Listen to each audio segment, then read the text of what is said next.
Hello and welcome to another episode of Quest. First, the highlights. Interview with Allama Iqbal, Librarian. Earth Sciences Department bags Best Research Award in Indian Science Congress. And MHRD includes Dr. Shahid Rasool as core member of DTH committee. Now the details of these events with your host Abid Shafi.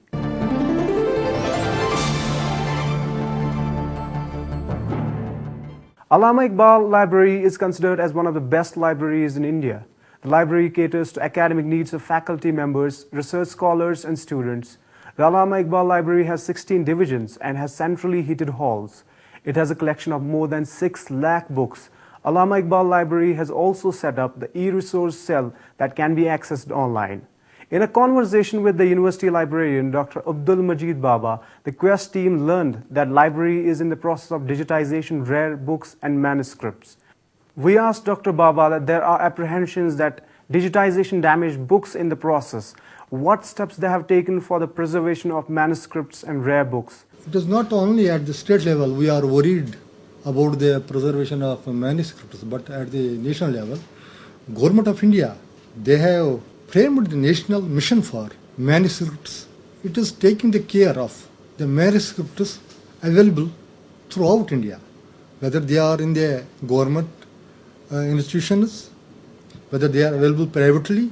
National mission for manuscripts, they are taking the care of preservation. And they were very kind enough to depute team here in our university also 1 year back with all the gadgets, including big scanners also. They stayed here. They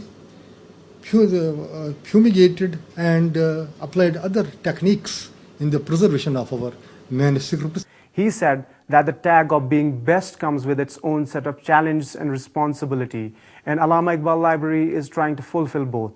No doubt, it is a challenge. We have to bring our Allama Iqbal Library or Central Library, University of Kashmir, at par with the leading libraries of the country and abroad. My target with the cooperation of the university authorities will be to bring Allama Iqbal Library at par with the old IIT libraries. Say, we are having IIT Bombay Library, leading library. We have IIT Madras Library. We have Indian Institute of Management Ahmedabad. Those are the very leading libraries. We can compete with them. Our efforts will be to go ahead of these libraries. This is a challenge, and we have to maintain the sustainability of its service and other operations. Dr. Baba said Allama Iqbal Library has open access resource for the students so that they benefit from it. Open access means, as a layman's definition, to have the literature available on internet freely without remitting any cost, free subscription. We can also say open access repositories.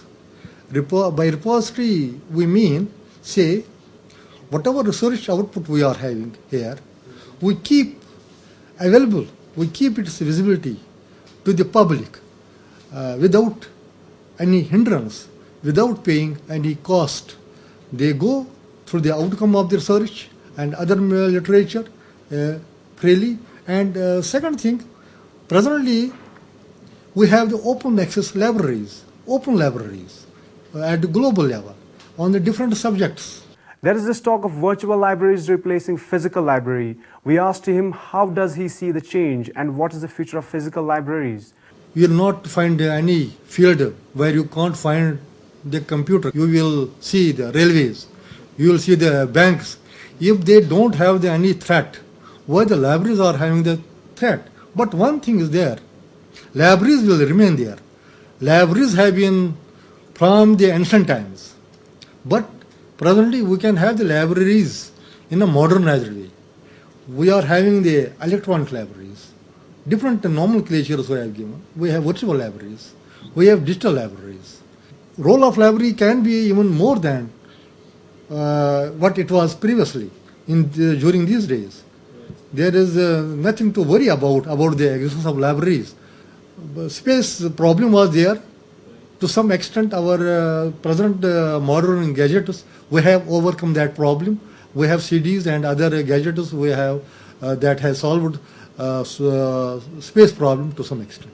Dr. Baba said that people are welcome to donate their books to Allama Iqbal Library provided they are of relevance. We will not accept everybody will come to donate to the Allama Iqbal Library or gift. We have to go for screening. We have to go because we are having the space problem.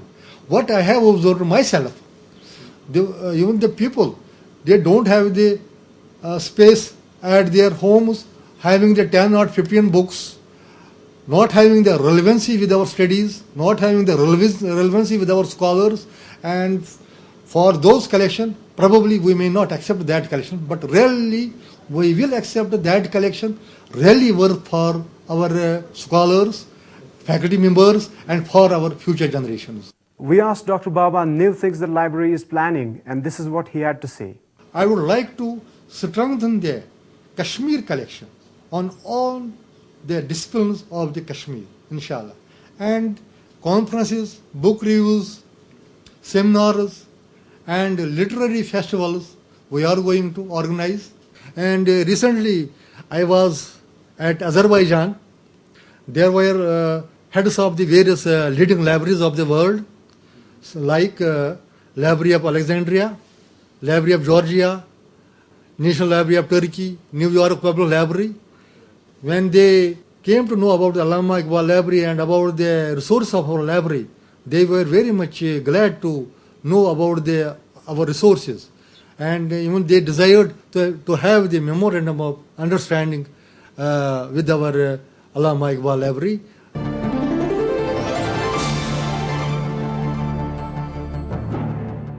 Department of Earth Sciences, University of Kashmir was awarded Best Research Award in the category of Earth Sciences.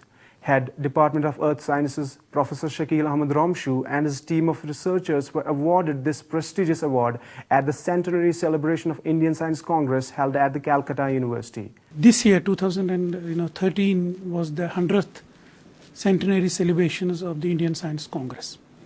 So as always, the Prime Minister and the President of the country inaugurates this conference, and this is a 5-day conference. So it started on 3rd of January and it was up to the 7th of January. So it is always in the first week of the January every year. And we were from this department, we had 5 research papers we had, including my keynote speech also in that conference. And there are different sections in the Indian Science Congress. There is a section on the earth science, there's a section on the botany, zoology, like biological sciences, pharmaceutical sciences, agriculture sciences, and engineering sciences. And we were awarded for the best research in the earth science section. Professor Ramshu said that the award was granted for their research work on the futuristic scenario of hydrology and land cover in Kashmir. And we were awarded for the research we have done, that how is the land system in Kashmir changing and how will the land system change by end of this century. So we gave 100 years projections for the land system changes. We are saying that land system changes in Kashmir are changing very fast, and that has a lot of implications. So we just said that the climate is changing. How will the climate change by end of this century? How will the land system change by end of this century, and what will be the impacts of those changes on the water availability in the Kashmir Valley? That is just an abstract of for what we got the award. And to tell you that this is the 13th best research award we have got, this department has got for the research from different national and international research bodies. More than 4,000 research papers were presented during the 5-day centenary celebrations of Indian Science Congress. Prime Minister Dr. Manmohan Singh, President Mr. Pranab Mukherjee, and a galaxy of scientists and science policy makers attended the 5-day Indian Science Congress. Terming the awards as an important milestone in furthering the career of researchers, Professor Romshu said that such awards give you satisfaction. So we want to take this research from the labs to the field. So we are doing tremendous, research in the field which is of tremendous, importance, societal importance. Like we are doing the work on the cryosphere, snow and glaciers. How the changes in the cryosphere impacted the water supply and the food security. How the changes in the water supply, if you look for the last 60 years, are impacting the water supply for irrigation, for domestic water supply. And now these young researchers, who are doing and getting awarded, publishing. If you see the rate of publication of the researchers who are working on PhDs, the faculty, the young faculty in this department is very satisfying to them. I mean, it gives them a lot of satisfaction when at the end of the day, they get rewarded nationally and internationally. So that is a big satisfaction for a young and bright researchers of this department. The Department of Earth Sciences has won a dozen research awards from national and international organizations for its cutting-edge research in the field of earth sciences. It gives a lot of encouragement, especially to the young researchers who are working with me and who are working in the department here. It is a big encouragement for a PhD research scholar who does some work and they get some reward. And in addition, basically the university, it is a big achievement for the university also. Whenever we go and say that, now in the field of geomatics or in the field of earth sciences, we have a name at the national level. Because from the Indian Research Organization, ISRO, we have got 7 or 8 awards up to now for the last 10 years for different cutting-edge research in the field of remote sensing and earth sciences. So similarly, we got Kasumigaura from Japanese government. We got a Kasumigaura International Prize for the work we have done on the water bodies of Kashmir. Developing a model and assessing the nutrient load of the Himalayan lakes. So this is really a contribution. This encourages the students, this encourages the faculty here, and it gives a good name to the university.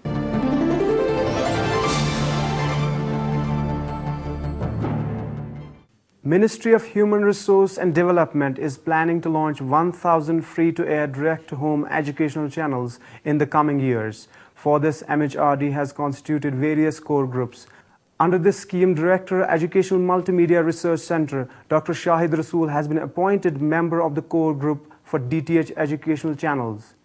The Quest team talked to the Director, AMMRC, about this project, and this is what he had to say. MHRD has thought that we can use the DTH platform, that is direct-to-home platform, for taking educational television channels and making educational television programs available to students.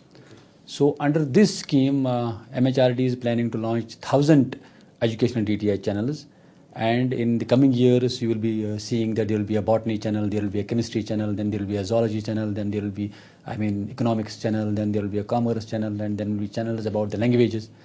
And whole courseware, that is the syllabus, UGC model syllabus, will be digitized in the form of educational television programs. They will be packaged in the form of e-contents, and this whole thing will be available on the DTH platform for the students, irrespective of their geographical location in the country.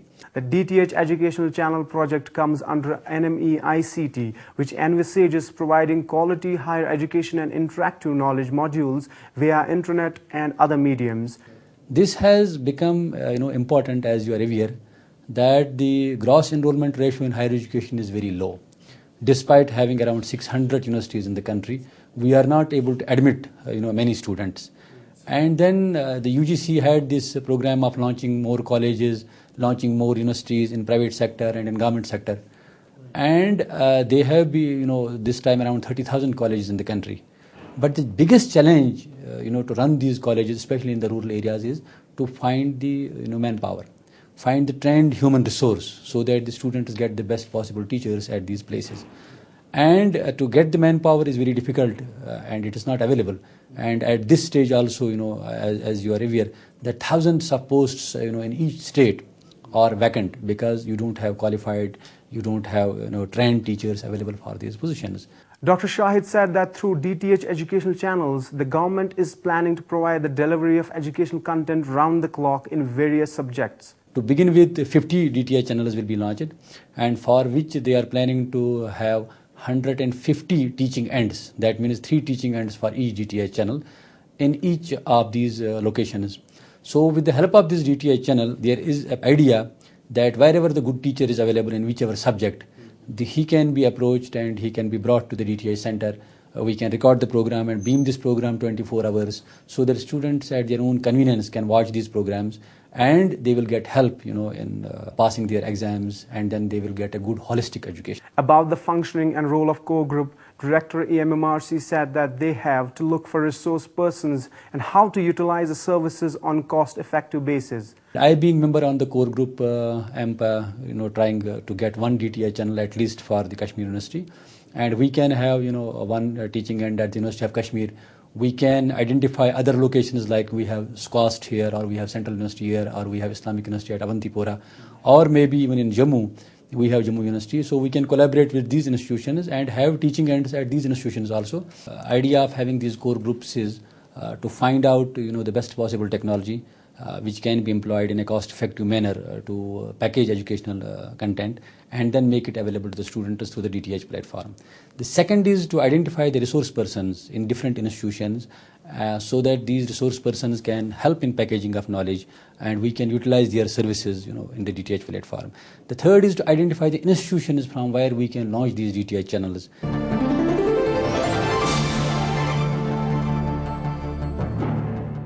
That's all for today's program. Log on to our website emmrckashmir.com to watch the latest episode of The Quest. Send us your suggestion at quest@emmrckashmir.com. Before I take your leave, here are the few words of wisdom. When have the privileged ever given up their privilege except under the threat of losing them? Thanks for watching.